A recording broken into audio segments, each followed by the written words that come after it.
Hello, good morning mga tropa. Meron po tayong kababayan from Jeddah, Saudi Arabia. So, new subscriber ko po siya.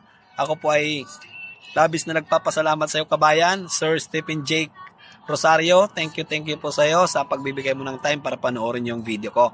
So, nagtatanong po si Sir kung hiring pa daw po ba kami and kung matutulungan ko daw po ba siya na hanapan ng pwedeng mag-sponsor at sana daw po ay matulungan ko siya. 7 years na raw din po siyang warehouse work. So, kabayan, at sa mga makakapanood po ng video ko na gusto pong pumunta ng Canada, so para po sa inyo ang video na ito. So, kabayan, bibigyan po kita ng tip na pwede mong gawin na maaaring makatulong sa'yo. So, bago ko po sagutin yung katanungan mo sa akin, kabayan, so bibigyan po muna kita ng tip na maaari mong gawin. So, number 1, kabayan, dahil warehouse worker ka, kumuha ka po ng forklift license kung wala ka pa po niyan. Dahil po, lahat po ng tumawag sa akin before, nung hindi pa ako na-hire, lahat po ng tumawag sa akin ay tinatanong po kung may forklift license ako. So, unfortunately, wala. And of course, hindi na po ako nakakasama sa second step ng application. So, kabayan, kung ang tanong mo naman, what if kumuha ka ng forklift license and hindi i-honor ng magiging employer mo yung forklift license na, for example, galing dyan sa Jeddah, ang advantage po nun, kabayan, is marunong ka na po mag-drive ng forklift. So, pag pinakuha ka ng forklift license dito, so mas madali na lang sa'yo. So, hindi ka na mahihirapan mag-training kasi marunong ka na. So, mas mabilis na. So, pangalawang tip ko sa iyo, kabayan, pumunta ka sa Job Bank Canada. So, take note na nakakategorize po yon. Meron po yun para sa aplikante na nandito sa Canada and meron din naman po na para sa mga aplikante na outside Canada. Siyempre, outside Canada po yung pipiliin mo dahil nandiyan ka po sa Jeddah and isasubmit mo po yung resume mo online.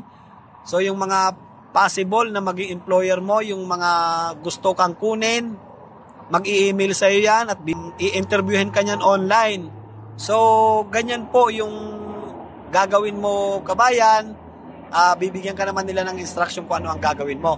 So, unfortunately, hindi pa po kita matutulungan, kabayan, kasi 4 months pa lang din po ako dito at wala po akong mga kakilala na pwede nating hingan ng tulong para sponsoran ka. Dahil ako din po, kabayan, ay hindi pa po ako PR. Ang tanong naman po ni kabayan na isa pa is kung hiring daw po ba kami. So, yun po, hiring pa kami, kabayan, pero sa office po, receptionist. And unfortunately, sa warehouse po ay hindi na before.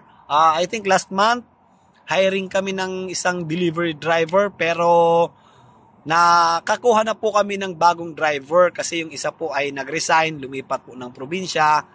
So, kaya ayun po, wala na po kaming bakante sa warehouse. Sana po, kabayan, ay nakatulong sa iyo yung video ko at nasagot ko yung mga katanungan mo.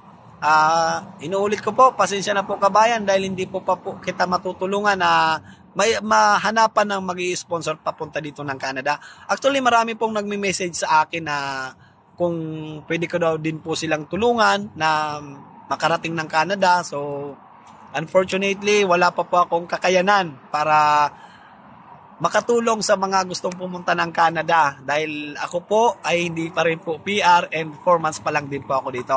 Anyway, thank you sa tiwala, tropa, dahil nag-message ka sa comment section natin. And thank you po sa iyo at lagi po tayong mag-iingat, mga kabayan. God bless po.